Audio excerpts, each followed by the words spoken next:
출애굽기 23장 1절에서 19절까지 말씀을 읽도록 하겠습니다.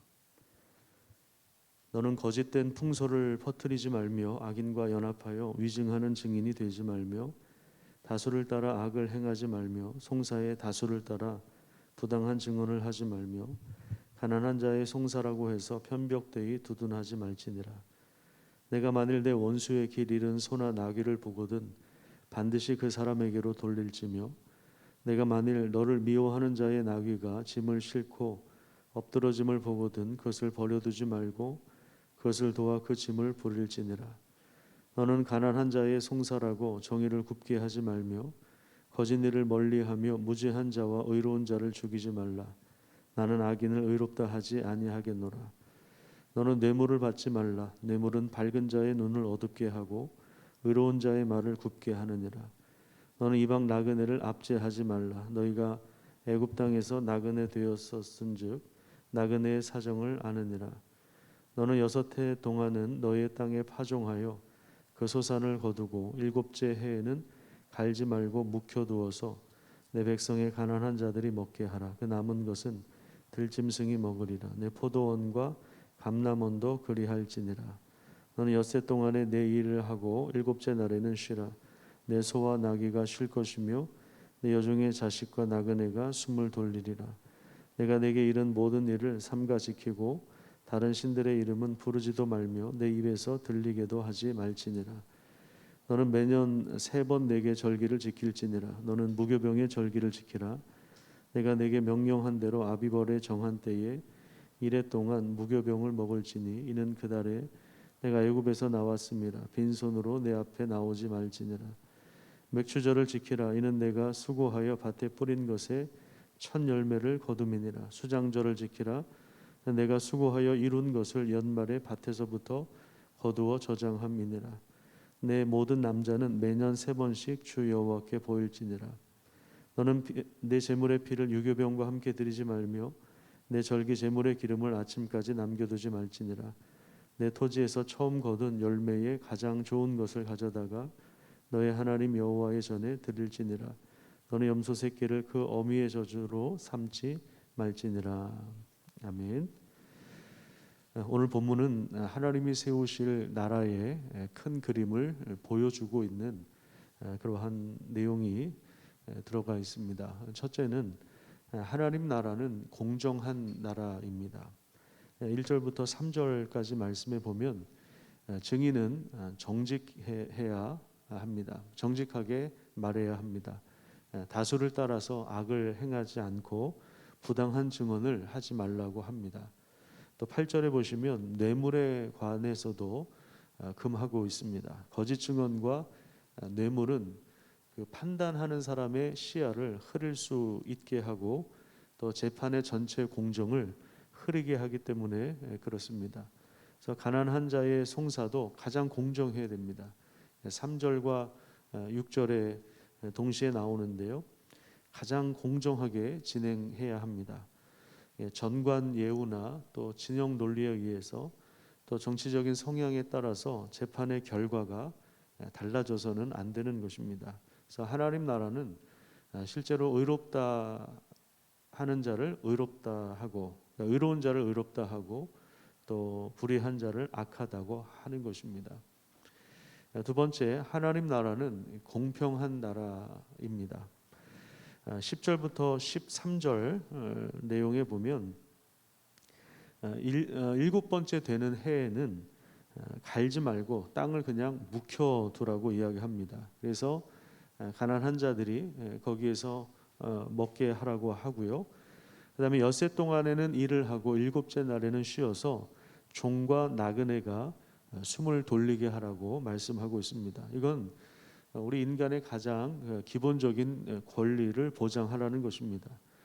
좀 쉽게 말하면 숨 좀 돌리고 살게 하라는 것입니다. 숨 돌리는 세상 만드는 것이 그것이 바로 하나님 뜻입니다. 자, 예를 들어서 요즘에 이제 만약에 건물주가 있다면 건물주가 임대료를 7년 중에 한 1년 정도 아니면 1년에 뭐 한 번, 두 번 이런 식으로 만약에 임대료를 전혀 받지 않는다면 임대료를 면제해 준다면 임차인 입장에서는 좀 숨 돌리고 살 수 있지 않겠습니까? 예를 들면 그런 거예요. 우린 지금 땅을 가는 사람들이 아니니까 7년에 한 번 땅을 묵혀두라고, 쉬게 하라고, 그리고 가난한 자들이 와서 먹게 하라고 하신 그 이 법의 그 정신과 그 의미가 무엇인가를 우리가 살피면 하나님 나라는 공평한 나라이고 좀 숨 좀 쉬게 하는 그런 세상이라고 우리가 볼 수 있습니다.